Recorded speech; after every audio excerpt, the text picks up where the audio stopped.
Al-Kafi salatullah ala syafi salamullah salamullah bimuhyiddin khallisna minal balwa ya Allah. Pada abad ke-14, seorang ulama memulai perjuangannya untuk menyebarkan agama Islam di Nusantara. Beliau dikenal sebagai Sunan Gresik, seorang ulama yang paling senior di antara para ulama Wali Songo. Nama beliau adalah Syekh Maulana Malik Ibrahim. Beliau mendirikan sebuah pesantren di kawasan Gresik, dan itulah mengapa beliau lebih dikenal sebagai Sunan Gresik. Beberapa ahli sejarah berpendapat bahwa Syekh Maulana Malik Ibrahim berasal dari kota Samarkand, Uzbekistan. Mesman, yang menyunting babat tanah Jawa, termasuk di antara ahli sejarah yang mendukung pendapat ini. J.P. Mouhe, seorang ahli epigrafi asal Perancis, berpendapat bahwa Syekh Maulana Malik Ibrahim berasal dari kawasan lain, yaitu pusat Iran. Epigrafi adalah cabang dari arkeologi yang mempelajari benda-benda bertulis dari masa lampau. Orang yang mahir dalam epigrafi disebut sebagai epigraf. Pada batu nisan makam Sunan Gresik, terdapat sebuah tulisan yang berhasil dienkripsi dengan baik oleh J.B. Moket. Skripsi ini dikutip oleh Agus Sunyoto dalam bukunya, Atlas Wali Songo. Di batu nisan tersebut tertulis, "Inilah makam almarhum Al-Makfurlah yang mengharap rahmat Allah yang maha luhur, guru kebanggaan para pangeran, tongkat penopang para raja dan menteri, siraman bagi kaum kafir dan miskin, syahid yang berbahagia, dan lambang cemerlang negara dalam urusan agama." Al-Malik Ibrahim yang terkenal dengan nama Kakek Bantal, berasal dari Han. Semoga Allah melimpahkan rahmatnya dan ridanya, serta menempatkannya di dalam surga. Beliau telah wafat pada hari Senin, tanggal 12 Rabiul Awal tahun 822 Hijriah. Quick dalam bukunya, New Light on Coming of Islam to Indonesia, juga dikutip oleh Agus Sunyoto dalam Atlas Wali Songo, menganggap bahwa Sunan Gresik merupakan tokoh yang pertama kali menyebarkan agama Islam di tanah Jawa. Dalam babat Gresik tertulis bahwa pada tahun 1371 Masehi, sebuah kapal berlabuh di luar Rasi, yang kemudian dikenal sebagai Gresik. Kapal tersebut membawa dua bersaudara keturunan Arab, yaitu Maulana Mahfur dan Maulana Ibrahim. Selain kedua bersaudara tersebut, rombongan ini juga terdiri dari 40 orang yang dipimpin oleh Sayyid Yusuf Mahrabi. Wilayah ini masuk ke dalam kekuasaan Majapahit pada abad ke-14. Majapahit adalah kerajaan yang telah kehilangan pengaruhnya di Nusantara pada saat itu. Kekuatan dan kebesaran Majapahit yang dulu begitu megah semakin meredup. Di tanah Jawa, konflik perang saudara dengan Blambangan telah berlarut-larut. Ketika rombongan Maulana Ibrahim tiba di tanah Jawa, mereka pergi ke ibu kota kerajaan dengan maksud untuk bertemu dengan pemimpin Majapahit saat itu, Prabu Brawijaya. Prabu Brawijaya menyambut kedatangan mereka dengan baik. Meskipun begitu, penguasa tertinggi Majapahit pada saat itu masih belum tertarik dengan ajaran Islam yang disampaikan oleh Maulana Ibrahim. Pemimpin Majapahit kemudian mengangkat Maulana Ibrahim sebagai sahabat, tetapi pelabuhan Gresik tetap dalam kendali Majapahit. Prabu Brawijaya, yang melihat sifat injeksi dan luasnya ilmu yang dimiliki oleh Maulana Ibrahim, memberikan kepercayaan kepadanya.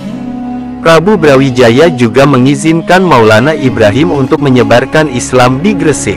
Sumber-sumber lokal mencatat bahwa Malik Ibrahim pertama kali mendarat di desa Sembalo, bagian utara Gresik. Proses penyebaran agama Islam dimulai di desa Pasucen. Di desa ini, Malik Ibrahim membangun sebuah masjid. Malik Ibrahim juga terlibat dalam aktivitas perdagangan di pelabuhan, terutama di pelabuhan Desa Romo. Menurut cerita setempat, Rumoh berasal dari kata Rom atau Persia. Setelah merasa bahwa penyebaran Islam di Sembalun sudah cukup berhasil, Maulana Ibrahim pindah ke desa Sawo, pusat grosir. Tidak lama kemudian, Malik Ibrahim pergi ke ibu kota Majapahit dan bertemu dengan Prabu Brawijaya untuk menyampaikan agama Islam. Prabu Brawijaya masih enggan untuk mengikuti ajaran Islam, namun dia memberikan sebidang tanah di pinggiran Gresik sebagai hadiah pada Malik Ibrahim. Tanah yang diberikan oleh Prabu Brawijaya ini kemudian dikenal sebagai Desa Gapura. Di desa ini, Malik Ibrahim membangun sebuah pesantren sebagai pusat pendidikan agama Islam. Proses penyebaran agama Islam yang dilakukan oleh Syekh Maulana Malik Ibrahim semakin berkembang di pesisir utara, dan agama Islam mulai dianut oleh penduduk Jawa. Meskipun terdapat perbedaan dalam rujukan sejarah mengenai Syekh Maulana Malik Ibrahim, terdapat kesamaan dalam perjuangan beliau untuk menyebarkan agama Islam yang berpusat tidak jauh dari ibu kota Majapahit. Perjuangan ini terus dilakukan hingga wafatnya pada tanggal 12 Rabiul Awal 822 Hijriah atau tanggal 17 April tahun 1400 Masehi Indonesia. Jika Anda menyukai video kami, jangan lupa untuk berlangganan, menyukai, dan memberikan komentar. Nyalakan loncengnya agar mendapatkan notifikasi dari video terbaru kami. Terima kasih. Jadi, itulah kisah atau sejarah Sunan Gresik. Semoga kisah ini bermanfaat, dan mohon dimaafkan jika ada ketidakakuratan dalam penyampaian, karena kesalahan tersebut berasal dari saya pribadi sebagai manusia biasa. Sampai jumpa di kisah-kisah menarik yang penuh makna berikutnya.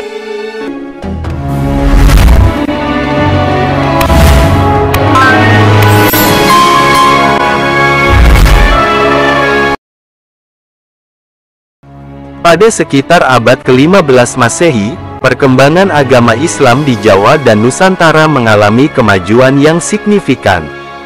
Sunan Ampel memegang peran penting dalam proses Islamisasi Jawa, khususnya, dan Nusantara pada umumnya. Ampel Denta adalah tempat yang sekarang berada di wilayah Surabaya. Disinilah Sunan Ampel menggembleng para santrinya dalam rangka penyebaran agama Islam. Beberapa wali yang pernah mendapatkan pendidikan di Ampel Denta, termasuk Sunan Giri, Sunan Bonang, dan Sunan Derajat. Ampel Denta juga menjadi tempat pendidikan bagi Raden Patah dan Raden Kusen. Kedua nama ini memiliki kontribusi besar dalam penyebaran Islam di Jawa. Sunan Ampel memiliki nama asli Ali Rahmatullah dalam tradisi Jawa. Sunan Ampel, juga dikenal sebagai Raden Rahmat, adalah putra dari Syekh Ibrahim yang berasal dari kota Samarkand, Uzbekistan. Oleh karena itu, ayah Raden Rahmat dikenal dengan nama Syekh Ibrahim AS Samarkandi. Syekh Ibrahim adalah seorang tokoh penyebar agama Islam di negeri Champa, yang sekarang berada di wilayah Kamboja. Penyebaran agama Islam di Champa sangat berhasil, dan raja serta rakyat negeri Champa dengan antusias mengikuti ajaran Islam. Syekh Ibrahim kemudian menikahi salah satu putri Raja Champa. Dari pernikahan ini, lahirlah Ali Rahmatullah dan Ali Murtado. Negeri Champa memiliki hubungan diplomatik yang erat dengan Majapahit. Majapahit, sebagai negara besar di Nusantara, mulai kehilangan sebagian besar pengaruh dan kekuasaannya pada abad ke-15. Namun, pada saat itu, Majapahit masih menjalin hubungan diplomatik dengan berbagai negara di kawasan Asia Tenggara.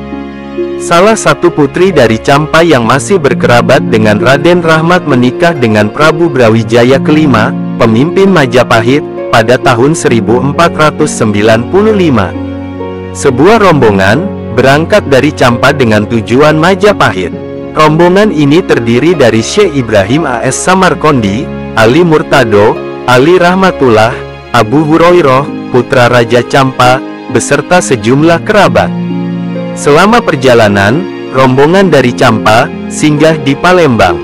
Di Palembang, Arya Damar memimpin rombongan yang masih memiliki hubungan keluarga dengan Raja Majapahit. Syekh Ibrahim dan rombongan bertemu dengan Arya Damar sekitar 2 bulan setelah kedatangan mereka di Palembang. Selama periode tersebut, Syekh Ibrahim berhasil mengislamkan Arya Damar dan keluarganya. Setelah menjadi Muslim, Arya Damar mengubah namanya menjadi Abdullah. Perjalanan Syekh Ibrahim dan rombongannya kemudian dilanjutkan ke Majapahit. Mereka mendarat di sebuah tempat yang disebut Gisik di sebelah timur Tuban. Rombongan Syekh Ibrahim tidak merapat ke Bandar Tuban karena mereka berhati-hati. Selama di Tuban, Syekh Ibrahim menyebarkan agama Islam dan menulis sebuah kitab yang berjudul Busui. Kitab ini masih dipelajari di kalangan pesantren hingga saat ini. Syekh Ibrahim tidak lama berdakwah karena beliau meninggal sebelum sempat mengunjungi kota Raja Majapahit. Setelah kematian Syekh Ibrahim, Ali Murtado, Ali Rahmatullah, dan Abu Hurairah pergi ke kota Raja melalui perjalanan darat. Kedatangan mereka di kota Raja disambut baik oleh Raja Majapahit, terutama karena mereka adalah saudara dari istri pemimpin tertinggi Majapahit saat itu. Majapahit saat itu dipimpin oleh Prabu Brawijaya kelima. Sementara itu, saat rombongan Syekh Ibrahim AS Samarkandi berangkat ke Jawa, negeri Campa dihancurkan oleh sebuah kerajaan dari Vietnam. Oleh karena itu, Prabu Brawijaya kelima memutuskan bahwa rombongan Syekh Ibrahim tidak perlu kembali ke Campa, dan mereka tetap tinggal di Majapahit. Prabu Brawijaya kemudian memberikan penghormatan kepada Ali Rahmatullah dan Ali Murtado. Ali Rahmatullah, yang juga dikenal sebagai Raden Rahmat, diangkat sebagai imam di Ampel Denta.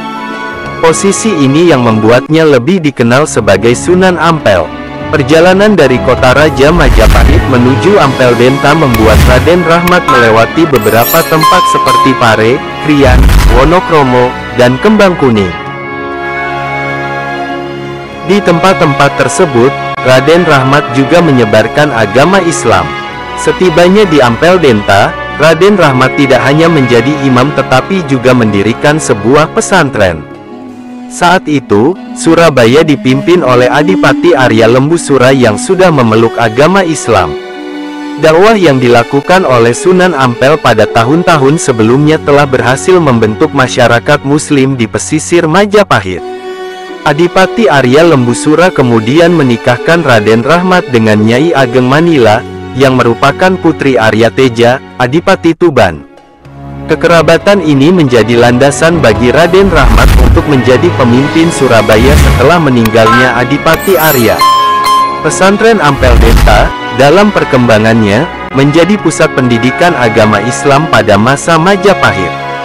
Salah satu santri yang belajar di Ampel Denta adalah Raden Paku, yang kemudian dikenal sebagai Sunan Giri. Demikian pula, Raden Patah, pendiri Kesultanan Demak, juga menimba ilmu di Ampel Denta pada masa mudanya. Dakwah yang dikembangkan oleh Sunan Ampel bersifat persuasif, dan ajarannya diterima dengan baik oleh masyarakat di pesisir Majapahit. Sunan Ampel mengajar dengan menggunakan bahasa yang mudah dimengerti oleh masyarakat setempat. Salah satu ajaran yang sangat terkenal dari Sunan Ampel adalah Moh Limo, atau tidak melakukan 5 hal yang dilarang oleh agama. Moh Limo ini terdiri dari tidak berjudi, tidak mabuk, tidak madat, tidak mencuri, dan tidak berzina. Dakwah Sunan Ampel tidak selalu diterima dengan baik. Suatu kali, Sunan Ampel mengutus 2 utusannya, yaitu Khalifah Husain dan Syekh Ishak, ke Madura. Namun, Lembu Petang, pemimpin Madura, mengusir 2 utusan Sunan Ampel dengan kasar. Lembu Petang bahkan datang ke Ampel Denta dan menyusup di antara para santri. Pada malam harinya, saat salat Isya, Lembu Petang bersembunyi di tempat wudhu dengan keris terhunus. Ketika Sunan Ampel datang untuk berwudhu, Lembu Petang segera mencoba menusukkan kerisnya ke arah Sunan Ampel. Namun, upaya Lembu Petang ternyata sia-sia, dan situasi tersebut tidak membuat Sunan Ampel marah. Sebaliknya, Sunan Ampel memaafkan Lembu Petang, bahkan Lembu Petang akhirnya insaf dan menerima ajaran yang disampaikan oleh Sunan Ampel. Ketika Majapahit semakin melemah, Sunan Ampel merupakan salah satu ulama yang memprakarsai berdirinya Kesultanan Demak. Raden Patah, Pemimpin pertama Kesultanan Demak adalah seorang santri dan juga menantu Sunan Ampel.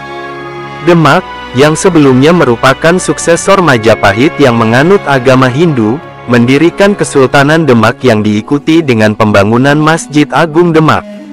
Masjid ini masih berdiri kokoh hingga saat ini dan memiliki 4 tiang pancang. Masing-masing tiang pancang masjid ini dibuat oleh 4 anggota Wali Songo. Tiang di sebelah tenggara dibuat oleh Sunan Ampel, di sebelah barat laut oleh Sunan Bonang, di sebelah timur laut oleh Sunan Kalijaga, dan di barat daya oleh Sunan Gunung Jati. Keempat pilar ini melambangkan 4 pilar dalam Islam, yaitu Al-Quran, Hadis, Nabi Ismail, dan Ijma. Sunan Ampel, dalam perjuangan dakwahnya, telah menciptakan perubahan penting dalam struktur sosial dan budaya masyarakat Nusantara. Struktur sosial masyarakat menjadi semakin setara seiring dengan memperkuat peran agama Islam.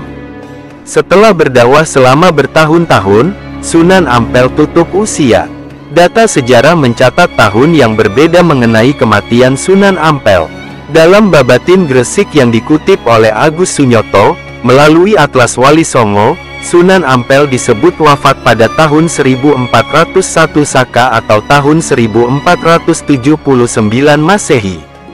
Beliau dimakamkan di samping Masjid Agung Ampel. Jika Anda menyukai video kami, jangan lupa untuk subscribe, like, dan memberi komentar. Nyalakan loncengnya agar Anda mendapatkan notifikasi tentang video terbaru kami. Terima kasih. Jadi, itulah kisah atau sejarah Sunan Ampel. Semoga kisah ini bermanfaat, dan mohon dimaafkan jika ada ketidakakuratan dalam penyampaian, karena kesalahan tersebut berasal dari saya pribadi sebagai manusia biasa. Sampai jumpa di kisah-kisah menarik yang penuh makna berikutnya.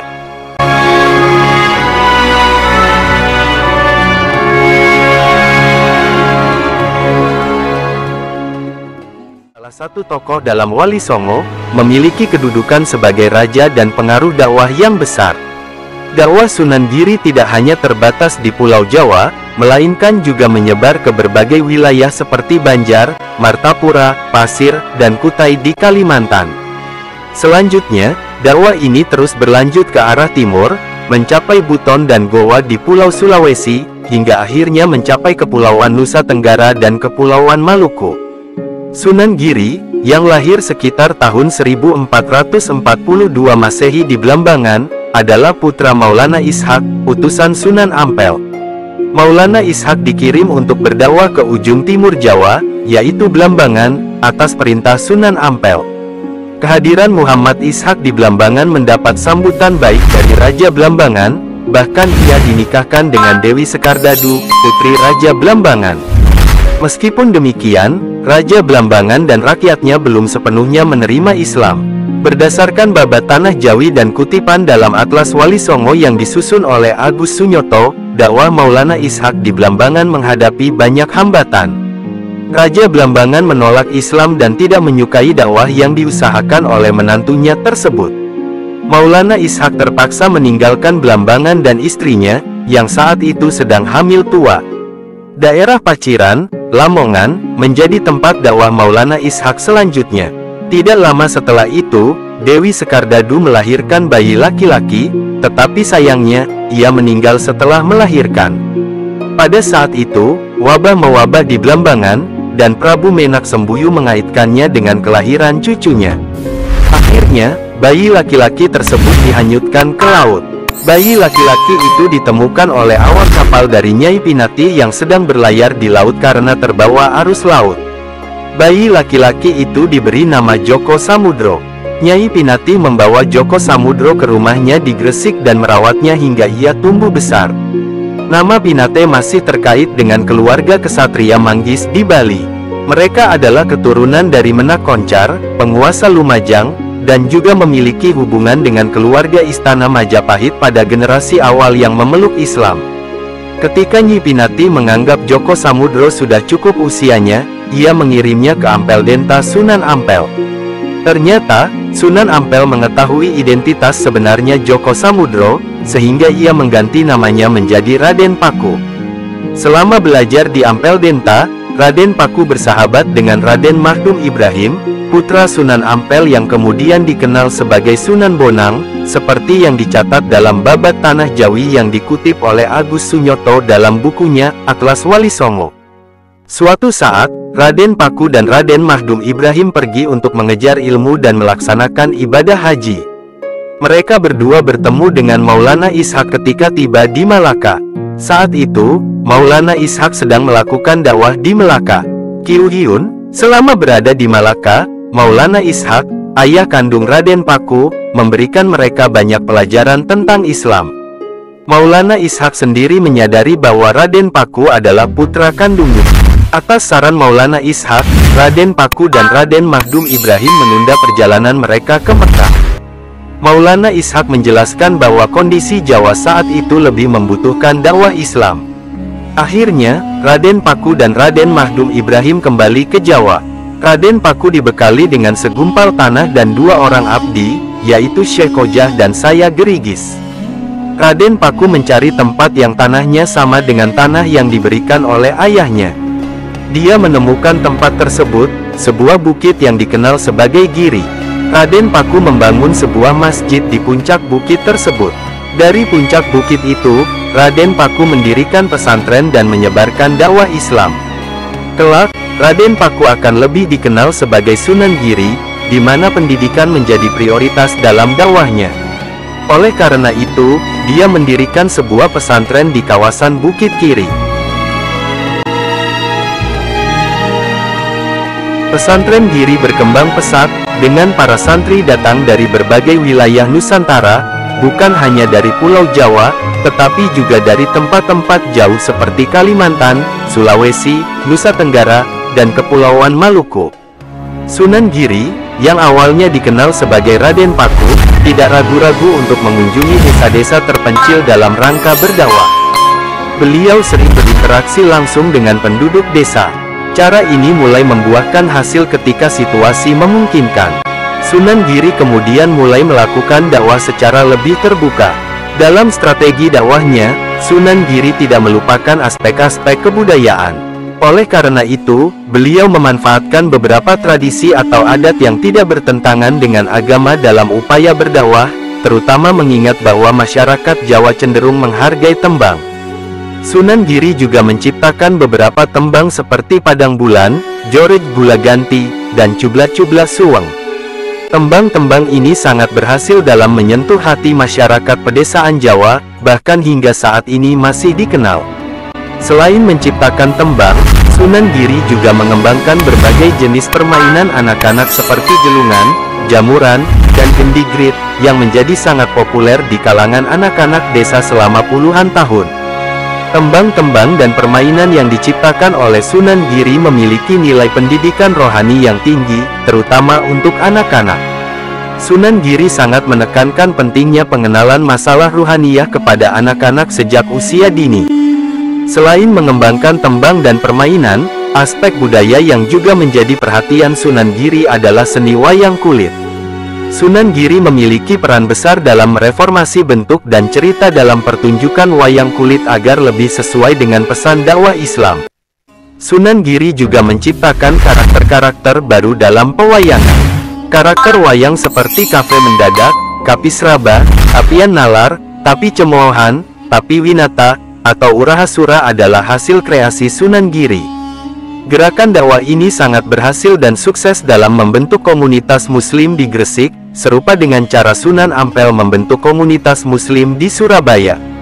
Sementara itu, Majapahit mengalami pelemahan yang membuatnya terbagi-bagi menjadi beberapa kadipaten kecil yang terlibat dalam konflik antar sesama. Melihat situasi ini, Sunan Giri memperkuat wilayahnya dengan membentuk pemerintahan otonom. Sunan Giri membangun pemerintahan otonom yang mirip dengan administrasi pada masa itu. Dalam pembangunan pemerintahannya, ada 2 tipe bangunan utama, yaitu bangsal dan pura. Bangsal merupakan kompleks perkantoran tempat raja bekerja bersama dengan aparat pemerintahan. Di dalam bangsal-bangsal ini, Sunan Giri dan para pembantunya bekerja untuk kemaslahatan umat atau menerima tamu. Setiap bangsal memiliki fungsi yang berbeda, seperti bangsal Sri Manganti, bangsal Manguntur, bangsal Sasana Sewaka, bangsal Witana, bangsal Penangkilan, dan bangsal Pancaniti. Sunan Giri bekerja di bangsal Sri Manganti, yang merupakan bekas bangsal utama. Tempat ini terletak di Desa Manganti, Kabupaten Gresik, tidak jauh dari bangsal Manganti yang juga memiliki peran penting dalam pemerintahan otonom Sunan Giri. Kantor Kepatihan yang dahulu terletak di sebelah utara Desa Manganti, sekarang berlokasi di Desa Kepatihan. Sementara itu, Puri digunakan sebagai kediaman raja dan juga sebagai tempat pelaksanaan upacara agama dan adat. Kondisi Majapahit semakin merosot ketika Raden Patah, dengan dukungan dari para sunan, mendirikan Kesultanan Demak. Sunan Giri turut mendukung perjuangan ini dan menjadi penasehatnya. Wilayah sebelah utara, dengan dukungan Sunan Giri, akhirnya berkembang menjadi kesultanan yang mandiri. Sejarah mencatat bahwa Kesultanan Giri mencapai puncak kemakmurannya pada masa pemerintahan Sunan Prapen, cucu dari Sunan Giri, sekitar tahun 1564 Masehi. Setelah perjalanan hidup yang panjang, Sunan Giri meninggal dunia. Beliau dimakamkan di puncak bukit di Desa Giri, Kecamatan Kebomas, Kabupaten Gresik, Jawa Timur. Jika Anda menyukai video kami, jangan lupa untuk berlangganan, menyukai, dan memberikan komentar. Nyalakan loncengnya agar mendapatkan notifikasi dari video terbaru kami. Terima kasih. Jadi, itulah kisah atau sejarahnya. Semoga kisah ini bermanfaat, dan mohon dimaafkan jika ada ketidakakuratan dalam penyampaian, karena kesalahan tersebut berasal dari saya pribadi sebagai manusia biasa. Sampai jumpa di kisah-kisah menarik yang penuh makna berikutnya. Dulu terletak di sebelah utara Desa Menganti, sekarang berlokasi di Desa Kepatihan. Sementara itu, Puri digunakan sebagai kediaman raja dan juga sebagai tempat pelaksanaan upacara agama dan adat. Kondisi Majapahit semakin merosot ketika Raden Patah, dengan dukungan dari para sunan, mendirikan Kesultanan Demak. Sunan Giri turut mendukung perjuangan ini dan menjadi penasehatnya. Wilayah sebelah utara, dengan dukungan Sunan Giri, akhirnya berkembang menjadi kesultanan yang mandiri. Sejarah mencatat bahwa Kesultanan Giri mencapai puncak kemakmurannya pada masa pemerintahan Sunan Prapen, cucu dari Sunan Giri, sekitar tahun 1564 Masehi. Setelah perjalanan hidup yang panjang, Sunan Giri meninggal dunia. Beliau dimakamkan di puncak bukit di Desa Giri, Kecamatan Kebomas, Kabupaten Gresik, Jawa Timur. Terima kasih atas dukungan Anda. Sunan Bonang, salah satu figur dalam Wali Songo, tidak hanya menguasai ilmu fikih, usuluddin, dan tasawuf, tetapi juga memiliki pengetahuan yang mendalam dalam bidang seni sastra dan arsitektur. Beliau lahir dengan nama Raden Mahdum Ibrahim di Ampel Denta, sekitar tahun 1465 Masehi. Sunan Bonang adalah putra keempat dari Sunan Ampel, dan ibunya adalah Nyai Ageng Manila, putri dari Arya Teja, Adipati Tuban. Sunan Bonang juga memiliki seorang adik yang dikenal sebagai Raden Kosim, yang kemudian dikenal sebagai Sunan Derajat. Di samping itu, saudara perempuan Sunan Bonang, Dewi Murtasimah, menjadi istri Sunan Giri, sementara saudara perempuan Sunan Bonang lainnya, Dewi Murtasimah, menjadi istri Raden Patah. Sultan pertama Demak memiliki hubungan keluarga dengan Adipati Tuban, sehingga Sunan Bonang memiliki ikatan kuat dengan wilayah tersebut. Sunan Kalijogo, murid Sunan Bonang, adalah putra wilayah Wilatikta yang dikuasai oleh Adipati Tuban. Ayah Sunan Kalijogo adalah saudara dari ibu Sunan Bonang. Pendidikan keagamaan Sunan Bonang dimulai di Ampel Denta, di mana ia mendapatkan pendidikan agama dari ayahnya sendiri, yaitu Sunan Ampel. Ia belajar bersama dengan santri lainnya di Ampel Denta, termasuk Sunan Giri, Raden Fatah, dan Raden Kusen. Suatu saat, Sunan Bonang dan Sunan Giri melakukan perjalanan haji dan singgah di Malaka, di mana mereka bertemu dengan Syekh Maulana Ishak, ayah dari Sunan Giri. Ketika berada di Malaka, Sunan Bonang dan Sunan Giri belajar kepada Syekh Maulana Ishak. Beberapa waktu kemudian, mereka memutuskan untuk menunda perjalanan ke Mekah dan kembali ke Jawa. Syekh Maulana Ishaq berpendapat bahwa kondisi Jawa saat itu memerlukan dakwah Islam secepat mungkin. Setibanya di Jawa, Sunan Bonang memilih Tuban sebagai tempat awal perjuangannya dalam berdakwah. Sementara itu, Sunan Giri memilih Gresik sebagai tempat berdakwahnya. Sunan Bonang tidak hanya melakukan dakwah di Tuban, tetapi juga mencoba menyebar pesan agama ke beberapa daerah pedalaman Jawa. Pada saat itu, Kediri dikenal sebagai pusat ajaran Tatra Bhairawa, salah satu sekte dalam agama Hindu-Buddha. Sunan Bonang menghadapi perlawanan sengit dari tokoh-tokoh Tantra Bhairawa ketika berusaha berdakwah di Kediri. Upayanya dimulai dengan membangun sebuah masjid di bagian barat Kediri. Namun, tokoh penting dalam aliran Tantra Bhairawa, yang dikenal sebagai Butolo, dengan keras menentang dakwah Sunan Bonang. Tindakan kekerasan tidak dapat dihindari dalam perlawanan Butolo terhadap dakwah Sunan Bonang, bahkan berujung pada kekerasan fisik. Meskipun begitu, Sunan Bonang berhasil mengatasi situasi tersebut, dan Butolo kemudian menjadi salah satu murid Sunan Bonang. Sama halnya dengan tokohnya, pengikut Kalonarang akhirnya berhasil diatasi oleh Sunan Bonang. Dalam Babat Daha Kediri, diceritakan bagaimana Sunan Bonang menggunakan pengetahuannya untuk mengubah aliran Sungai Brantas. Dengan pengetahuannya ini, Sunan Bonang mampu mengeringkan sebagian dari sungai tersebut. Selain itu, dia juga dapat menyebabkan sebagian Sungai Brantas mengalami banjir, seperti yang disebutkan dalam Serat Kandang Ningringgit Purwo, yang juga dikutip oleh Agus Sunyoto dalam Atlas Wali Songo. Dalam cerita tersebut, sosok Ajar Belacak Nyilu menentang dakwah Sunan Bonang. Suatu saat, Belacak Nyilu menantang Sunan Bonang dalam adu ayam jago, dengan syarat pihak yang kalah akan menjadi pengikut pihak yang menang. Sunan Bonang kemudian memerintahkan salah satu santrinya yang bernama Wujil untuk membawa seekor anak ayam untuk menghadapi ayam jago milik Ajar Belacak Nyilu. Yang mengejutkan adalah bahwa seekor anak ayam tersebut mampu mengalahkan ayam jago, meskipun seringkali terpaksa menghadapi kekerasan. Meskipun demikian, Sunan Bonang tetap mengedepankan dakwah dengan pendekatan lembut. Dia melihat budaya sebagai medan yang bisa digunakan dalam strategi dakwah.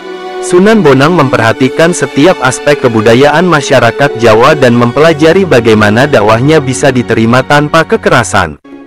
Akhirnya, Sunan Bonang menemukan strategi dakwah melalui berbagai jenis budaya, seperti wayang, tembang, dan adat istiadat lainnya.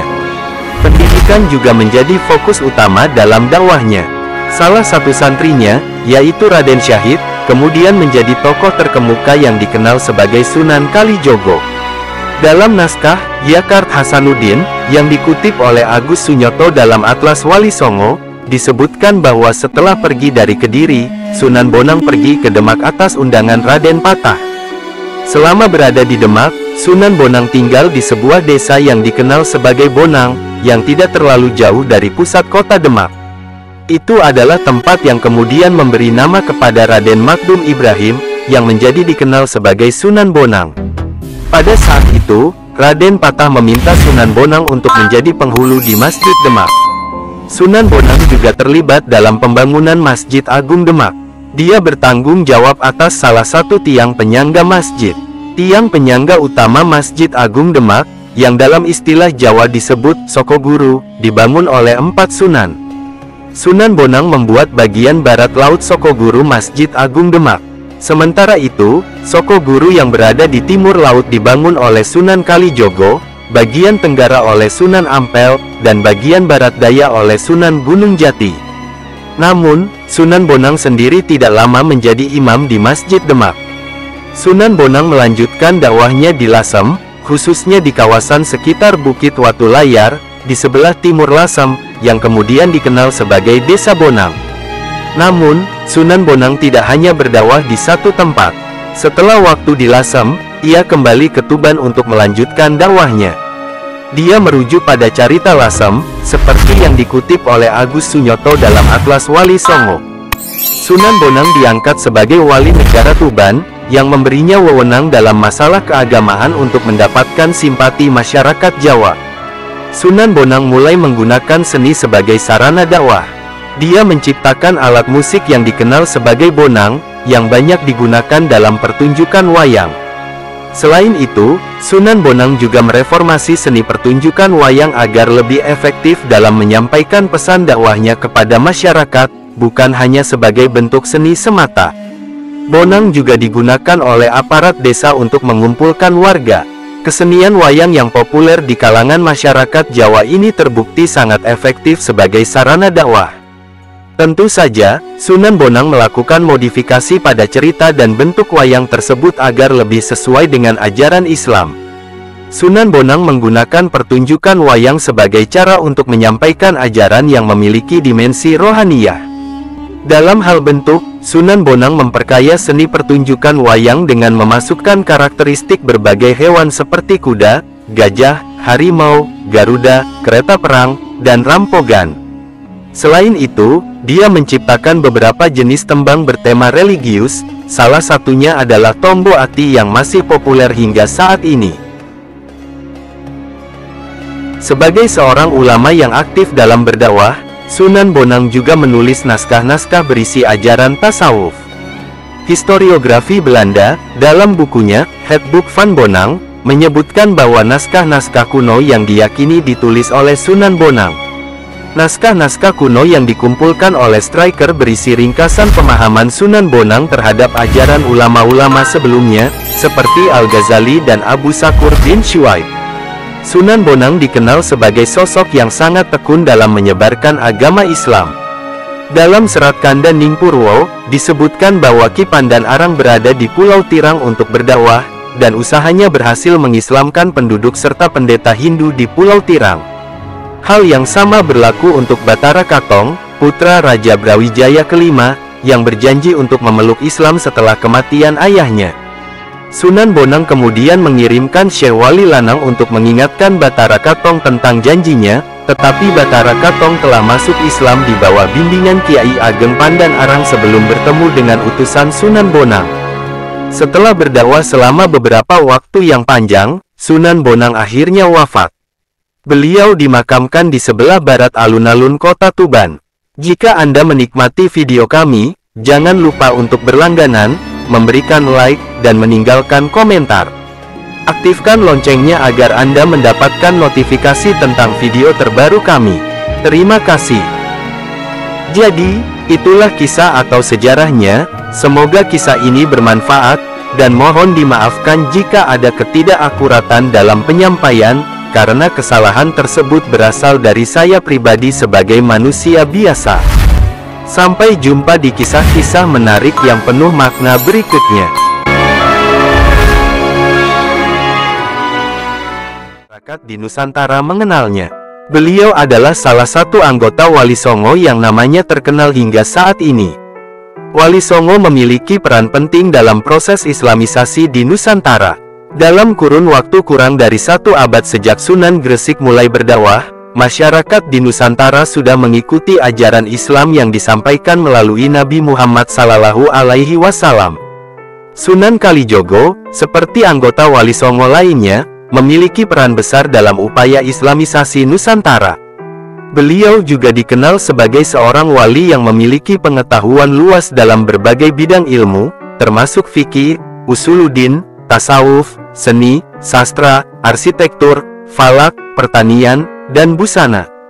Sunan Kalijogo memiliki berbagai julukan seperti Ki Dalang Tidak Berhenti, Ki Dalang Beng Tidak Laku, Mendung, dan Ki Dalang Uneh. Hal ini disebabkan karena beliau menggunakan pertunjukan wayang sebagai salah satu strategi dalam dakwahnya. Wayang pada masa tersebut sangat populer di kalangan masyarakat Jawa. Sunan Kalijogo dilahirkan di Tuban dengan nama Raden Syahid sekitar tahun 1450 Masehi. Beliau adalah putra dari Wilatikta, pemimpin Tuban pada masa itu, yang juga merupakan adik dari Nyai Ageng Manila, istri Sunan Ampel, dan ibu dari Sunan Bonang. Dalam perjalanan menjadi seorang wali, Sunan Kalijogo belajar banyak dari Sunan Bonang. Kisah masa muda Raden Syahid penuh kontroversi. Beliau sering mengambil makanan dari gudang milik Kadipaten Tuban, namun makanan tersebut tidak digunakan untuk kepentingan pribadi. Raden Syahid membagi-bagikan makanan tersebut kepada orang-orang miskin. Tindakan ini akhirnya diketahui oleh Arya Wilatikta, dan Arya Wilatikta menganggapnya sebagai sesuatu yang memalukan. Akibatnya, Arya Wilatikta mengusir Raden Syahid dari Kadipaten. Raden Syahid kemudian pergi ke hutan Jatisari, sebuah tempat yang sekarang berada di perbatasan Tuban dan Blora. Di hutan Jatisari, Raden Syahid mendapatkan julukan Brandal Lokajaya karena kebiasaannya merampok orang-orang kaya yang lewat. Namun, Raden Syahid selalu membagi hasil rampokannya kepada orang-orang miskin. Suatu hari, Sunan Bonang melewati hutan Jatisari, dan Raden Syahid yang tidak mengenal Sunan segera mendekatinya. Dalam Atlas Wali Songo yang ditulis oleh Agus Sunyoto, disebutkan bahwa Sunan Bonang memiliki kemampuan untuk mengubah buah aren menjadi emas. Kemampuan ini membuat Raden Syahid bertobat, dan akhirnya dia menjadi murid dari Sunan Bonang. Dia memutuskan untuk meninggalkan semua tindakannya yang sebelumnya, memulai kehidupan yang baru, dan belajar banyak hal di bawah bimbingan Sunan Bonang, termasuk fikih dan tasawuf. Raden Syahid juga mempelajari berbagai aspek kebudayaan Jawa seperti wayang dan tembang Jawa. Di kemudian hari, pengetahuannya ini akan digunakan sebagai sarana untuk menyebarkan ajaran Islam. Raden Syahid juga mempelajari ajaran Bhairawa dari Sunan Bonang ketika berdakwah di Kediri. Pada saat itu, Sunan Bonang menghadapi dua tokoh Tantra Bhairawa, yakni Butolo Kaya dan Nyai Plencing. Masyarakat Jawa yang hidup dari pertanian menjadi fokus perhatian Raden Syahid. Pengetahuannya tentang pertanian akan membantunya memahami berbagai aspek kehidupan masyarakat Jawa dengan lebih baik. Selain itu, latar belakang keluarga Raden Syahid yang berasal dari kalangan adipati akan memudahkannya untuk berinteraksi dengan bangsawan Jawa. Suatu hari, Raden Syahid meminta izin kepada Sunan Bonang untuk menunaikan ibadah haji.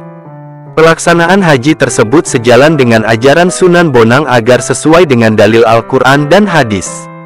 Namun, dalam perjalanan menuju Mekah, tepatnya di Pulau Pinang, Raden Syahid bertemu dengan Maulana Maghribi. Pada pertemuan tersebut, Maulana Maghribi menyarankan agar Raden Syahid menunda perjalanan ke Mekah dan segera kembali ke Jawa. Maulana Maghribi mengatakan bahwa Raden Syahid segera harus berdakwah di tanah Jawa yang saat itu sangat membutuhkan pencerahan. Raden Syahid mengikuti nasihat Maulana Maghribi dan segera kembali ke Jawa, memulai dakwah di pesisir utara bagian barat Jawa, yaitu Cirebon, seperti yang dicatat dalam Babat Demak yang dikutip oleh Agus Sunyoto dalam Atlas Wali Songo. Raden Syahid memulai dakwahnya di desa bernama Kalijogo, Cirebon. Dari sini, Raden Syahid mulai dikenal dengan sebutan Sunan Kalijogo. Babat Cirebon mencatat bahwa Raden Syahid tinggal di desa Kalijogo selama beberapa tahun, dan upaya dakwahnya berhasil mengislamkan masyarakat di wilayah Indramayu dan Pamanukan, seperti yang disebutkan dalam Babat Cirebon. Sunan Kalijogo awalnya menyamar sebagai pembersih di Masjid Sang Cipta Rasa. Di masjid tersebut, Sunan Kalijogo bertemu dengan Sunan Gunung Jati dalam rangka dakwahnya. Sunan Kalijogo seringkali menggunakan penyamaran untuk menyembunyikan kelebihannya selama berdakwah. Sunan Kalijogo juga menggunakan wayang sebagai sarana untuk menarik perhatian masyarakat di Pajajaran. Ketika berdakwah di Tegal, Sunan Kalijogo menggunakan nama samaran, Kidalang Sidabrante. Sunan Kalijogo dikenal sebagai Kidalang Bengkok di Purbalingga. Masyarakat mengenal Sunan Kalijogo sebagai dalang topeng dengan sebutan Ki Dalang Bengkok. Di Majapahit, masyarakat mengenal Sunan Kalijogo sebagai Ki Dalang Unhan. Sunan Kalijogo menyampaikan ajaran yang bersifat rohaniah berdasarkan tasawuf. Salah satu lakon wayang yang sering dimainkan oleh Sunan Kalijaga adalah Dewa Ruci. Reformasi bentuk-bentuk wayang dilakukan oleh Sunan Kalijogo. Bentuk-bentuk wayang yang sebelumnya menyerupai manusia diubah menjadi dekoratif dengan proporsi tubuh yang tidak menyerupai manusia. Dari segi karakter, Sunan Kalijogo menciptakan tokoh-tokoh baru yang tidak terdapat dalam versi asli Mahabharata maupun Ramayana. Tokoh-tokoh punakawan seperti Semar, Gareng, Petruk, dan Bagong merupakan karakter hasil rekaan Sunan Kalijogo. Reformasi bentuk wayang, penciptaan karakter baru, pengubahan cerita, Perangkat gamelan, tembang, serta suluknya merupakan sumbangan besar dari Wali Songo. Khususnya Sunan Kalijogo, kontribusinya terhadap kebudayaan Nusantara sangat signifikan. Menurut ahli sejarah Belanda, Piket, pertunjukan wayang seperti yang kita kenal sekarang ini pertama kali diperkenalkan oleh Wali Songo, bukan generasi sebelum mereka. Sunan Kalijogo aktif memperkenalkan Islam kepada anak-anak sejak usia dini melalui tembang dan permainan anak-anak yang dirancangnya sebagai pendidikan keislaman. Di bidang sosial, Sunan Kalijogo membentuk nilai-nilai etika kemasyarakatan yang berasal dari ajaran Islam. Dalam hal politik dan tata negara, Sunan Kalijogo memberikan pelajaran kepada para penguasa tentang pengelolaan wilayah agar negara tidak melanggar fungsi utamanya sebagai pelindung rakyat. Sunan Kalijogo juga terlibat dalam berbagai peristiwa politik pasca runtuhnya Majapahit. Berdirinya Kesultanan Demak, misalnya, tidak dapat dilepaskan dari peran Sunan Kalijogo dan anggota Wali Songo lainnya. Selama masa Kesultanan Pajang, Sunan Kalijogo bahkan menjadi penengah dalam konflik antara Sultan Hadiwijaya dan Ki Gede Pemanahan. Sunan Kalijogo memperingatkan Sultan Hadiwijaya yang lamban dalam memberikan hutan Mentawai kepada Ki Gede Pemanahan. Setelah teguran dari Sunan Kalijogo, Sultan Hadiwijaya segera memberikan hutan Mentawai yang dijanjikannya kepada Ki Gede Pemanahan. Di kemudian hari, di hutan Mentawai ini, Kesultanan Mataram didirikan sebagai penerus Kesultanan Pajang. Sunan Kalijogo terkenal sebagai seorang wali yang dakwahnya meluas, melakukan perjalanan dari satu tempat ke tempat lain. Dalam bidang pertanian, ia juga dikenal sebagai perancang alat-alat pertanian yang bermanfaat. Sunan Kalijogo juga memberikan perhatian khusus terhadap masalah berpakaian masyarakat, merancang pakaian yang sesuai dengan nilai-nilai Islam di Jawa. Dalam bidang arsitektur, Sunan Kalijogo ikut serta dalam pembangunan Masjid Agung Demak. Ia memiliki peran dalam membuat salah satu tiang penyangga utama, yang disebut Sokoguru, dengan lokasinya di timur laut. Keunikan dari tiang penyangga ini adalah bahwa tiang tersebut terbuat dari tatal atau serpihan kayu, berbeda dengan 3 tiang lainnya yang terbuat dari kayu utuh. 3 Sokoguru lainnya dalam Masjid Agung, yaitu yang dibuat oleh Sunan Ampel di sisi tenggara, Sunan Bonang di sisi barat laut, dan Sunan Gunung Jati di sisi barat daya, terbuat dari kayu utuh. Dakwah yang dilakukan oleh Sunan Kalijogo merangkum berbagai lapisan masyarakat. Prabu Brawijaya kelima, raja terakhir Majapahit, masuk Islam setelah bertemu dengan Sunan Kalijogo. Sunan Kalijogo merupakan salah satu wali yang hidup dalam periode panjang, menyaksikan dan terlibat dalam transisi politik dari Majapahit ke Demak, Pajang, hingga Mataram Islam. Pada masa munculnya Mataram Islam, Sunan Kalijogo dianggap sebagai pelindung kesultanan yang menjadi penerus Pajang. Setelah berdakwah selama beberapa tahun, Sunan Kalijogo akhirnya meninggal dunia dan dimakamkan di Kadilangu, Kabupaten Demak. Sampai saat ini, belum ada catatan historiografi yang memberikan informasi pasti tentang tanggal kematian Sunan Kalijogo. Warisan Sunan Kalijogo, terutama dalam seni budaya dan ajaran spiritual, masih tetap dilestarikan oleh banyak umat muslim di Nusantara, terutama di Jawa. Jika Anda menyukai video kami, jangan lupa untuk berlangganan, menyukai, dan memberikan komentar. Nyalakan loncengnya agar mendapatkan notifikasi dari video terbaru kami. Terima kasih. Jadi, itulah kisah atau sejarahnya. Semoga kisah ini bermanfaat, dan mohon dimaafkan jika ada ketidakakuratan dalam penyampaian, karena kesalahan tersebut berasal dari saya pribadi sebagai manusia biasa. Sampai jumpa di kisah-kisah menarik yang penuh makna berikutnya. Yang merupakan anggota termuda dari Wali Songo, adalah putra tertua Sunan Kalijogo dan Dewi Saroh. Sunan Muria lahir dengan nama Raden Umar Syahid, meskipun ada yang mengklaim bahwa nama kecilnya adalah Raden Prawoto. Dewi Saroh adalah putri dari Syekh Maulana Ishak. Ibunda Sunan Muria ini juga merupakan saudara perempuan Sunan Giri, sehingga Dewi Saroh mungkin adalah saudara Sunan Giri, meskipun memiliki ibu yang berbeda. Catatan sejarah memiliki sedikit informasi tentang peran Sunan Muria. Berbeda dengan anggota Wali Songo lainnya yang memiliki banyak catatan dalam sejarah, Sunan Muria lebih banyak dikenal melalui cerita lisan. Hal ini disebabkan karena, selain Sunan Muria, anggota Wali Songo lainnya sering berinteraksi dengan keluarga kerajaan dari Majapahit, Demak, dan Pajang. Sementara itu, ayah Sunan Muria, yaitu Sunan Kalijogo, masih terlibat dalam urusan Mataram Islam hingga masa pemerintahan Panembahan Senopati.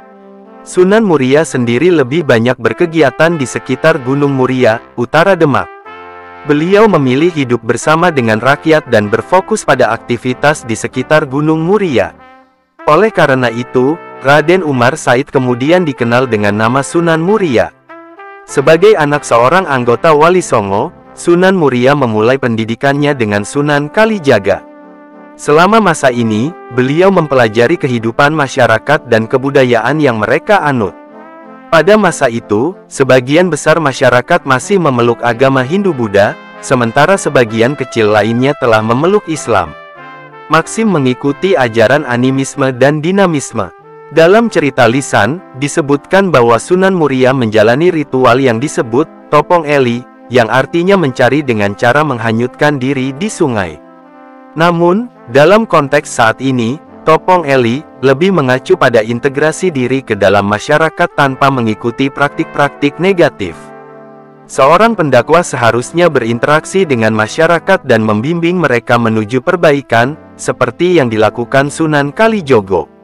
Sunan Muria juga mempelajari seni wayang, yang merupakan seni populer pada masa itu dan telah digunakan sebagai alat dakwah oleh beberapa anggota Wali Songo, seperti Sunan Bonang dan Sunan Giri.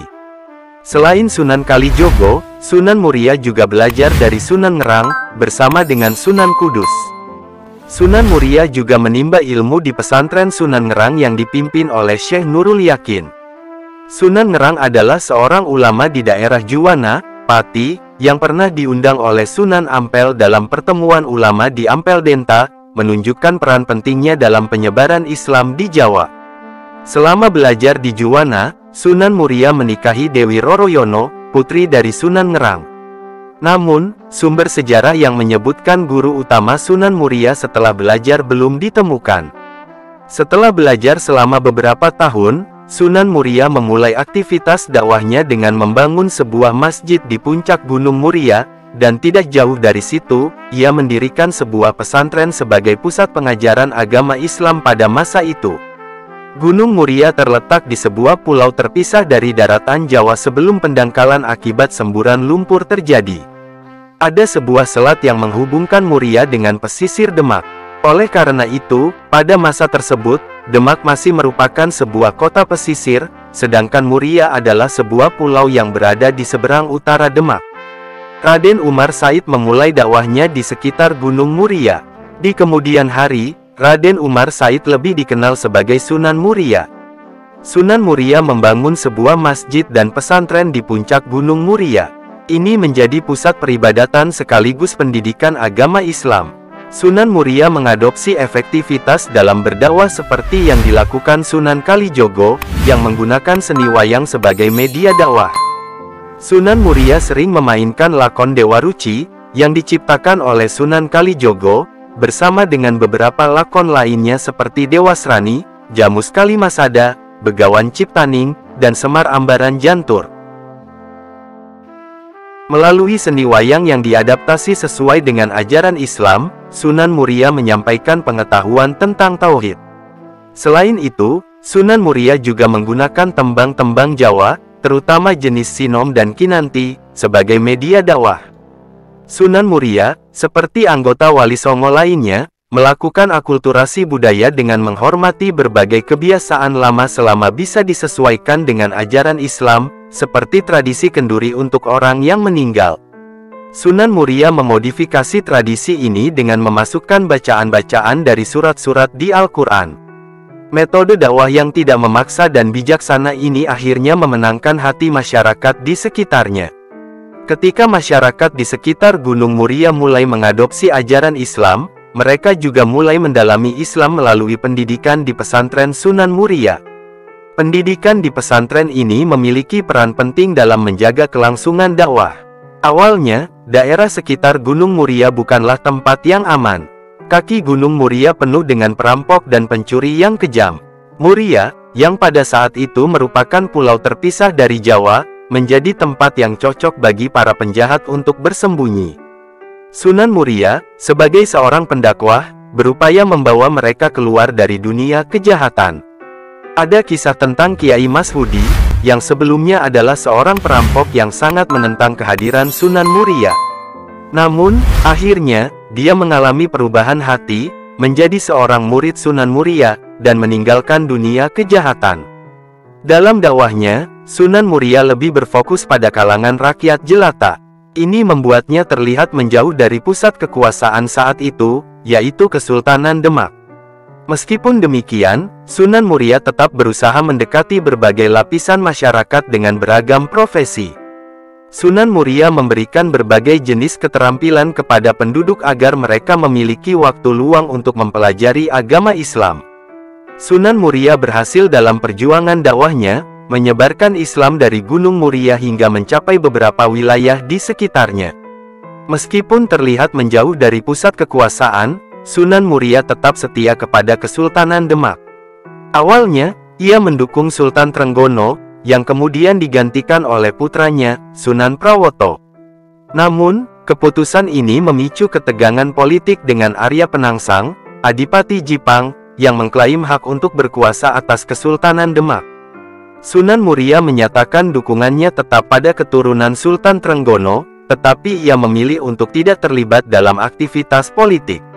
Sementara Demak dan Jipang memanas, ia menjauh dari politik istana dan terus melanjutkan dakwahnya ke wilayah-wilayah yang masih belum tersentuh oleh Islam. Hingga akhir hayatnya, Sunan Muria konsisten dalam dakwahnya di kalangan rakyat jelata. Sampai saat ini, belum ada catatan pasti mengenai tahun kematian Sunan Muria. Setelah meninggal, beliau dimakamkan di kawasan puncak Gunung Muria. Jika Anda menyukai video kami, jangan lupa untuk berlangganan, menyukai, dan memberikan komentar.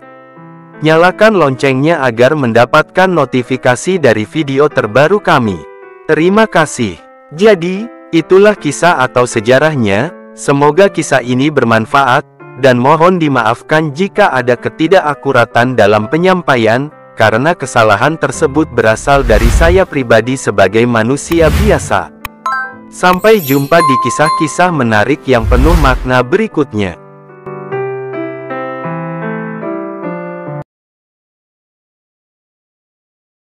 Sunan Derajat ini adalah salah satu bagian dari anggota Wali Songo yang memiliki kedalaman spiritual yang mendalam.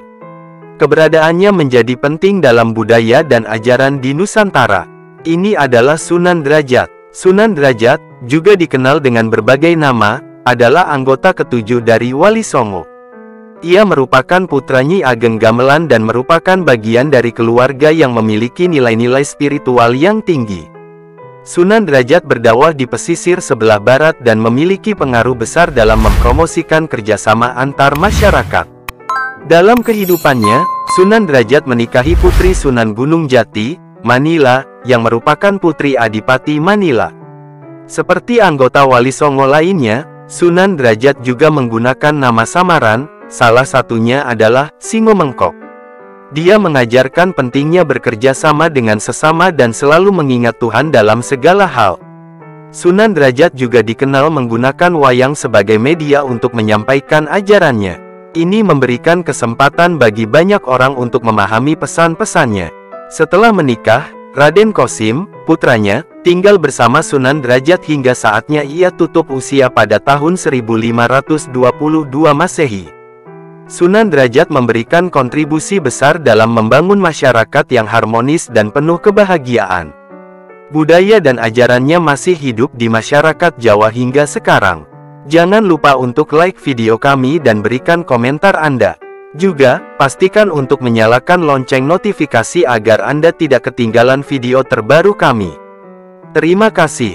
Sunan Derajat sangat menitik beratkan pada komunikasi dengan masyarakat. Beliau adalah bagian dari kelompok Wali Songo yang memiliki pengaruh kuat di desa Banjarwati.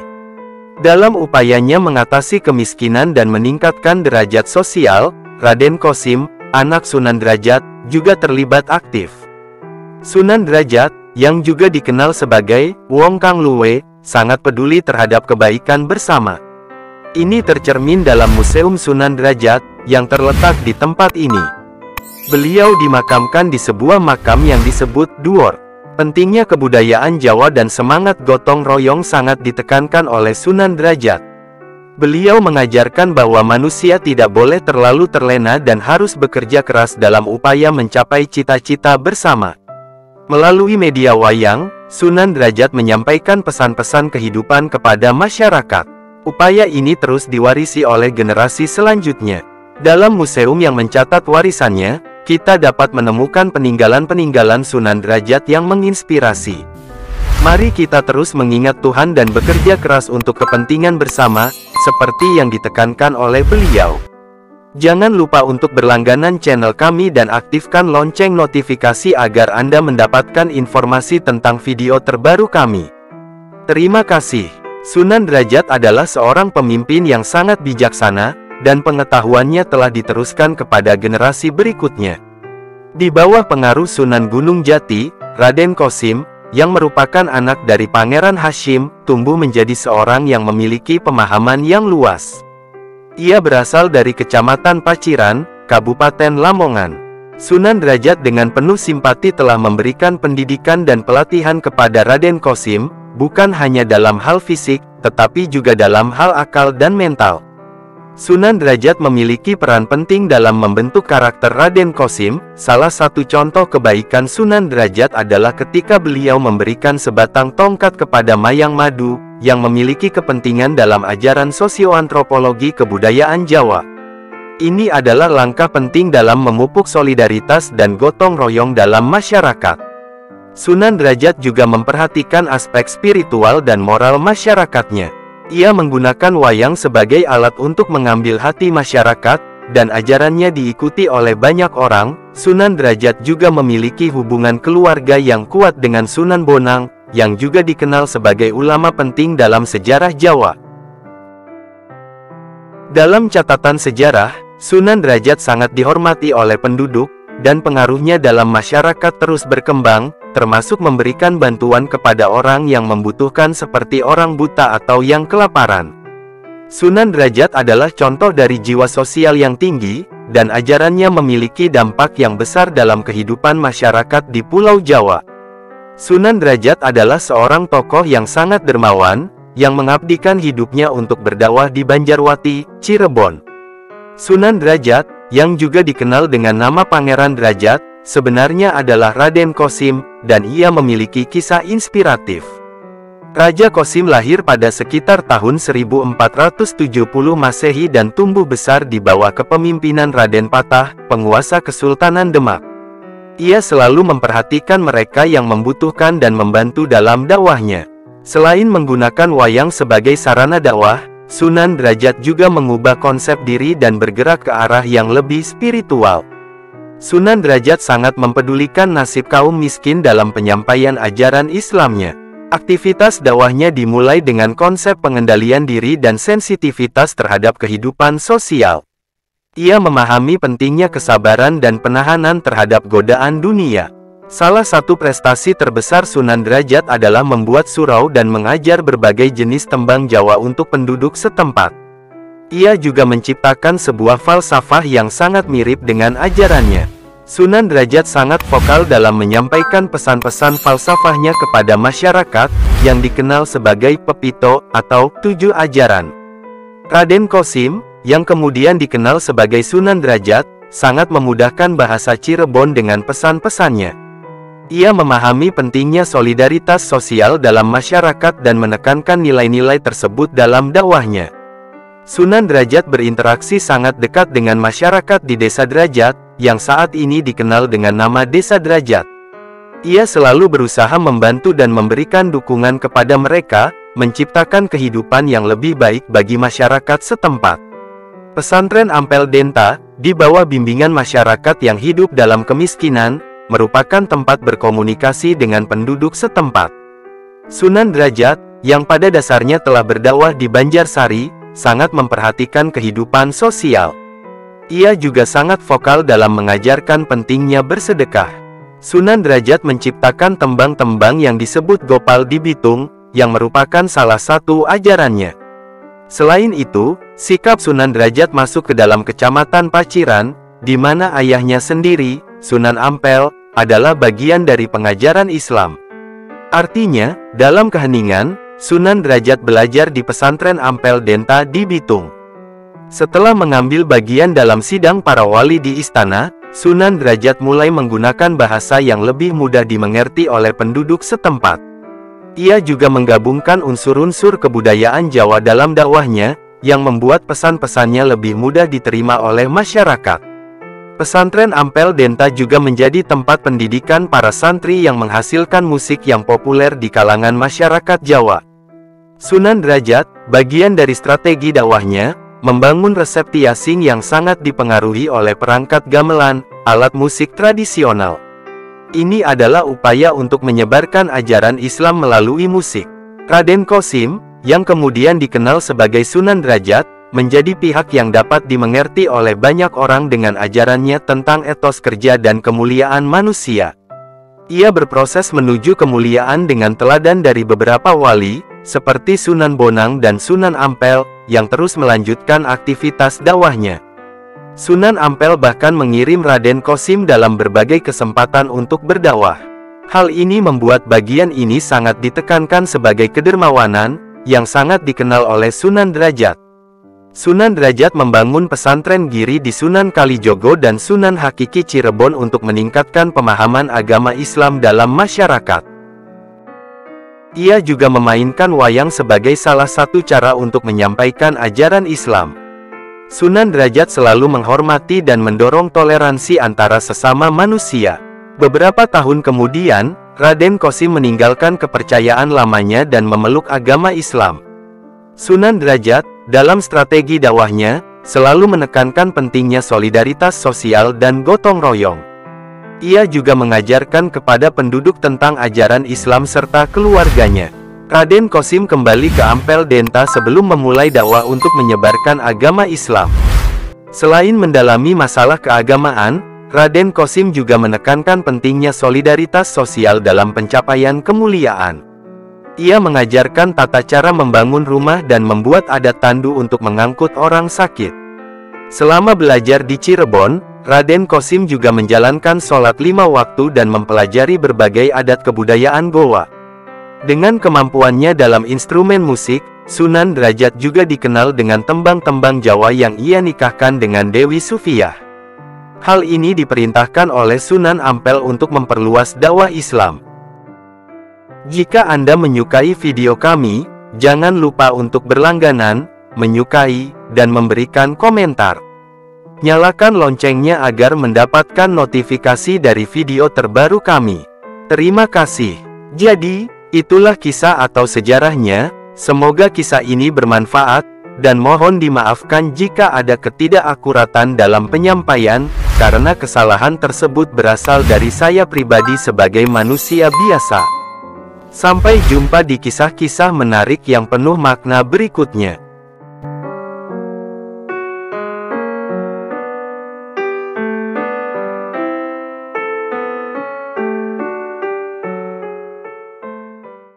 Salah satu anggota Wali Songo yang namanya diabadikan menjadi nama sebuah kota, memainkan peran penting dalam pusat dakwah di utara Demak, yang kini dikenal sebagai Kota Kudus. Ada beberapa versi mengenai silsilah Sunan Kudus, namun semuanya menunjukkan bahwa ia memiliki hubungan dengan keluarga besar Sunan Ampel. Salah satu versi menyatakan bahwa Sunan Kudus adalah putra dari Sunan Undung, juga dikenal sebagai Sunan Mudung. Ada juga yang menyebutkan bahwa Sunan Mudung adalah putra dari Sultan Mesir. Sunan Undung bersama saudaranya Roro Dempul pergi ke Cirebon, di mana mereka mengunjungi Syarif Hidayatullah atau Sunan Gunung Jati, yang merupakan saudara sepupu Sunan Undung. Sunan Undung disarankan untuk belajar di Ampel Denta. Kemudian, Sunan Undung dinikahkan dengan Syarifah, putri Sunan Ampel. Dari pernikahan ini, pada awal abad ke-16, lahir Jakfar Sodik yang diberi gelar Raden Fatihan, yang kemudian lebih dikenal sebagai Sunan Kudus. Detail masa pembelajaran Sunan Kudus tidak dijelaskan dalam sumber-sumber sejarah, kecuali bahwa ia pernah berguru kepada Sunan Mudung dan Kiai Telingsing. Dalam sebuah cerita tutur yang dikutip oleh Agus Sunyoto dalam Atlas Wali Songo, disebutkan bahwa Kiai Telingsing berasal dari China dengan nama asli Telingsing. Kiai Telingsing, seorang Muslim Cina, tinggal di sekitar Sungai Juwana, yang sekarang merupakan bagian dari Kabupaten Pati. Tempat tinggalnya dikenal sebagai Desa Tajuk. Selama berdakwah, Kiai Telingsing juga mengajarkan beberapa jenis keahlian, termasuk pandai besi, pengolahan emas, dan pembuatan alat-alat pertanian. Beliau datang dari China bersama dengan rombongan Laksamana Cheng Ho, seorang pejabat tinggi Kekaisaran China yang juga seorang Muslim.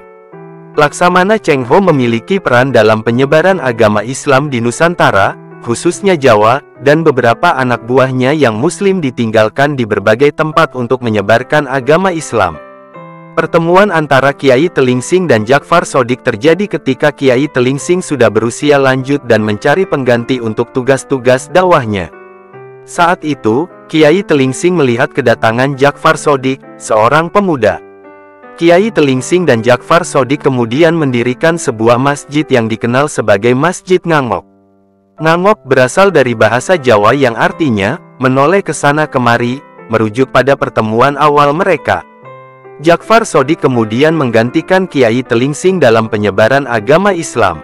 Desa Tajuk, tempat Kiai Telingsing berdakwah, kemudian diubah namanya menjadi Kudus.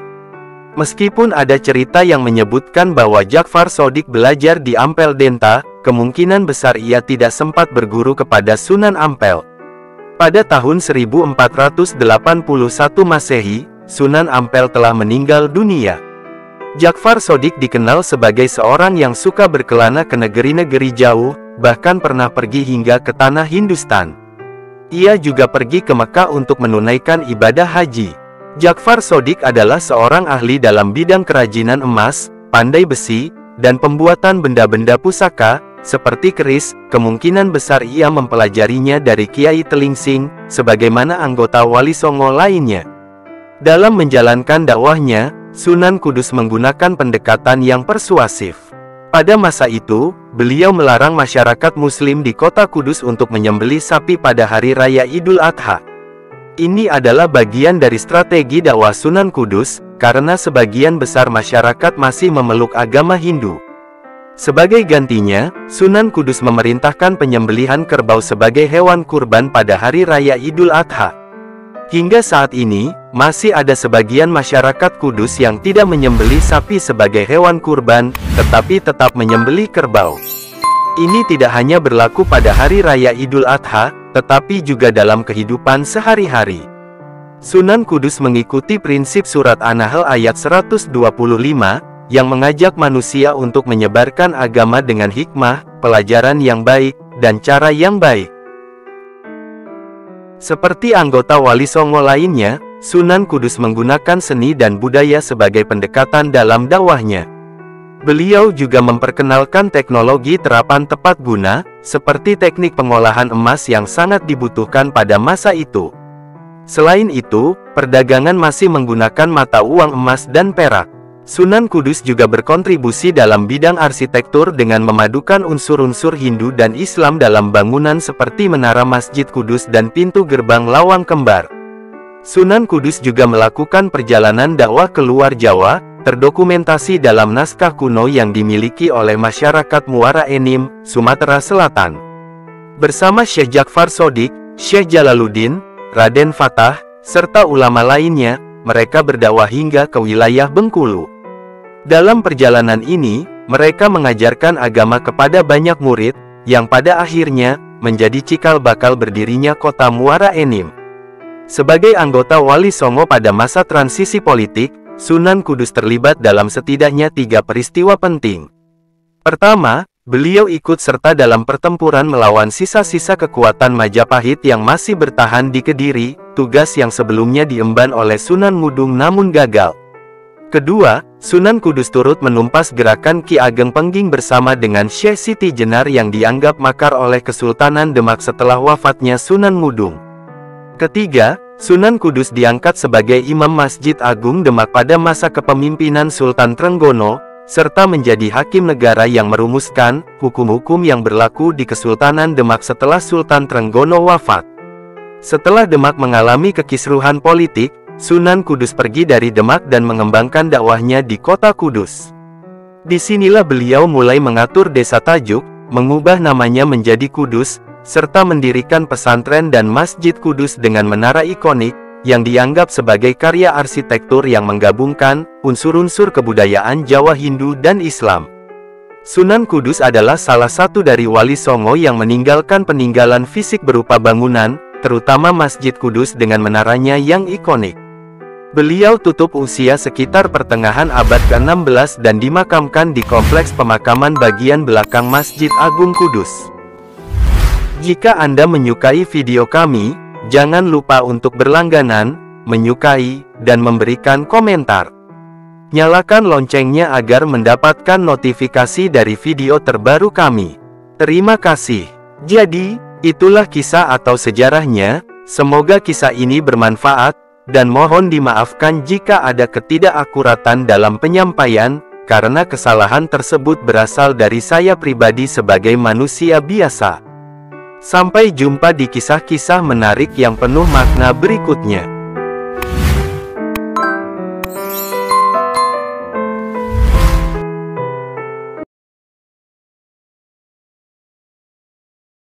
Sunan Gunung Jati, yang berperan penting dalam penyebaran Islam di tanah Pasundan, wilayah Barat Jawa pada abad ke-15 hingga 16. Gelombang Islamisasi yang kuat menyapu Nusantara, mencapai Pasundan, dan penduduknya dengan antusias menerima ajaran baru ini. Salah satu tokoh kunci dalam penyebaran Islam di Pasundan adalah Sunan Gunung Jati, yang berkedudukan di Cirebon. Sunan Gunung Jati dengan gigihnya menyebarkan ajaran Islam hingga ke pelosok Pasundan. Dakwahnya juga merambah ke pesisir barat Jawa, yang kemudian dikenal sebagai Banten. Kegiatan dakwah Sunan Gunung Jati ini kemudian melahirkan dua negara Islam yang penting, yaitu Kesultanan Cirebon dan Kesultanan Banten.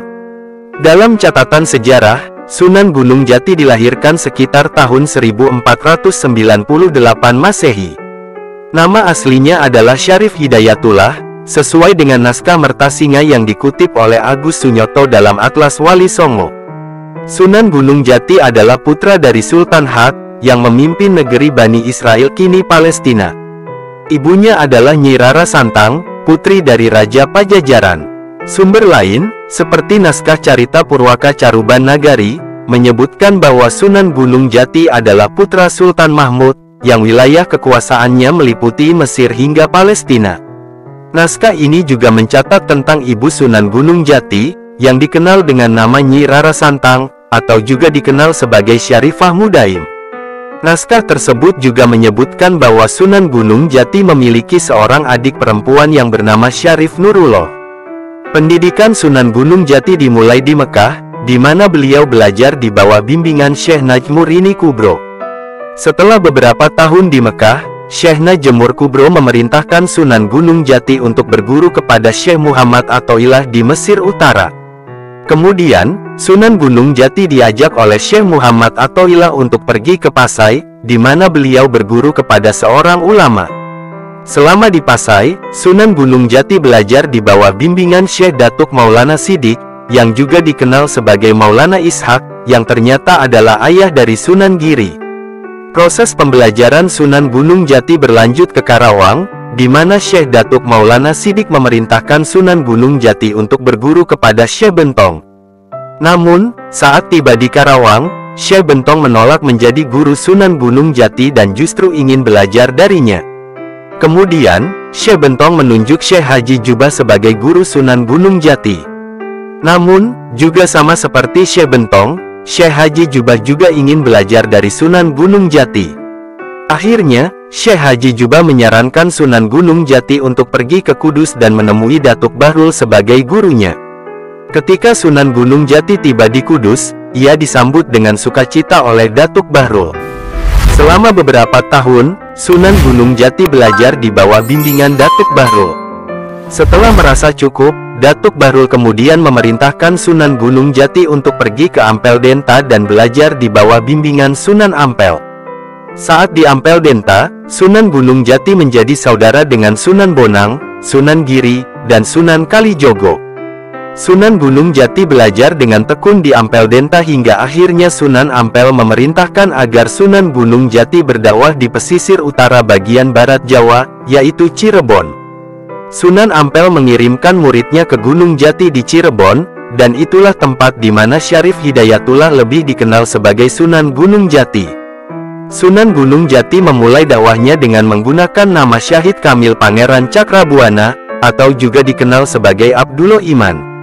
Pangeran Cakrabuana, yang merupakan kakak dari Nyi Rara Santang, ibu dari Sunan Gunung Jati, membantu dalam membangun pondok pesantren. Pangeran Cakrabuana sendiri dikenal sebagai kakak dari Nyi Rara Santang, ibu dari Sunan Gunung Jati. Selama mengajar di pesantren dan di antara masyarakat sekitarnya, Pangeran Cakrabuana kemudian lebih dikenal sebagai Syekh Jati. Banyak orang datang untuk belajar di pesantren Sunan Gunung Jati, termasuk Kidipati Keling beserta 98 pengikutnya. Kidipati Keling dan para pengikutnya kemudian menjadi santri Sunan Gunung Jati. Berdasarkan naskah Carita Purwaka Caruban Nagari, Pangeran Cakrabuana mengangkat Sunan Gunung Jati sebagai tumenggung untuk menggantikan Syekh Nurjati yang telah meninggal dunia. Sunan Gunung Jati menjabat sebagai temanggung dengan gelar Susuhunan Jati. Setelah menjabat sebagai tumenggung, Sunan Gunung Jati tinggal di Kedaton Pangku Ati. Pada masa itu, Cirebon menjadi bagian dari wilayah kerajaan Pajajaran. Namun, setelah Sunan Gunung Jati menjadi tumenggung, Cirebon menolak membayar upeti kepada Pajajaran. Akibatnya, Raja Pajajaran mengirimkan pasukan yang dipimpin oleh Tumenggung Jagabaya ke Cirebon untuk menegaskan penolakan pembayaran upeti tersebut. Ketika Tumenggung Jagabaya dan pasukannya tiba di Cirebon, mereka tidak berani bertindak tegas dan akhirnya masuk Islam sebagai pengikut Sunan Gunung Jati. Menurut naskah Babat Cirebon yang dikutip oleh Agus Sunyoto dalam Atlas Wali Songo, Pangeran Cakrabuana dan Sunan Gunung Jati pergi ke ibu kota Pajajaran setelah Tumenggung Jagabaya dan pasukannya masuk Islam.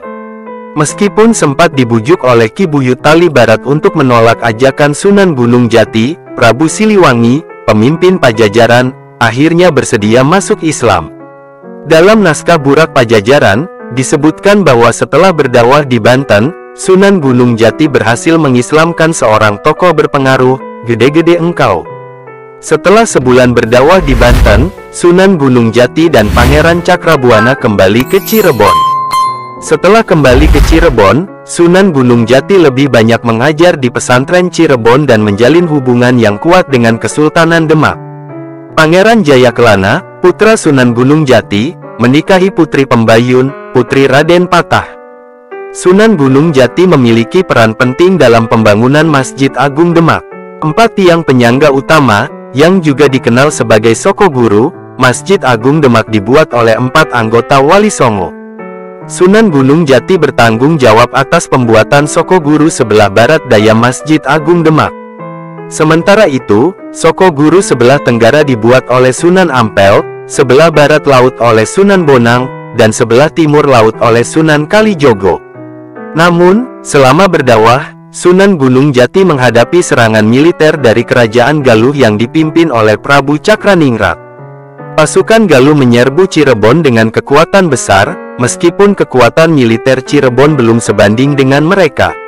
Namun, pasukan Cirebon berhasil mengalahkan serbuan pasukan Galuh. Akibat kekalahan tersebut, seluruh keluarga, pejabat tinggi, dan rakyat Galuh beralih ke Islam, kecuali Prabu Cakraningrat yang menolak Islam dan memilih untuk mengasingkan diri dari kerajaan. Setelah mengalahkan Galuh, beberapa wilayah di sekitar Cirebon mengakui kekuasaan Cirebon tanpa perlu tindakan militer. Raja Indramayu, Arya Wiralodra, juga tunduk dan memeluk Islam tanpa perlu dilakukan penaklukan militer. Hal serupa terjadi di Talaga, di mana wilayah tersebut juga mengakui kekuasaan Cirebon tanpa adanya tindakan militer. Banyak keluarga kerajaan dan penduduk Talaga yang memeluk Islam sebagai hasil dari dakwah Wali Songo, Sunan Gunung Jati menerapkan pendekatan persuasif yang memungkinkan kebudayaan lama tetap ada, namun disesuaikan dengan ajaran Islam, agar lebih diterima oleh masyarakat. Situasi melemahnya kerajaan Pajajaran membuat Cirebon berkembang menjadi sebuah kesultanan. Cirebon memiliki aliansi yang kuat dengan Kesultanan Demak di bagian barat, dan juga Kesultanan Banten yang baru berdiri. Kedua kesultanan ini mendukung penyebaran Islam hingga ke pelosok tanah Pasundan. Selama puluhan tahun, Sunan Gunung Jati terus berdakwah untuk menyebarkan agama Islam di bagian barat Jawa. Pada pertengahan abad ke-16, Sunan Gunung Jati wafat dan dimakamkan di pemakaman Gunung Sembung, yang sekarang berada di Desa Astana, Kabupaten Cirebon. Jika Anda menyukai video kami, jangan lupa untuk berlangganan, menyukai, dan memberikan komentar. Nyalakan loncengnya agar mendapatkan notifikasi dari video terbaru kami. Terima kasih. Jadi, itulah kisah atau sejarahnya. Semoga kisah ini bermanfaat, dan mohon dimaafkan jika ada ketidakakuratan dalam penyampaian, karena kesalahan tersebut berasal dari saya pribadi sebagai manusia biasa. Sampai jumpa di kisah-kisah menarik yang penuh makna berikutnya.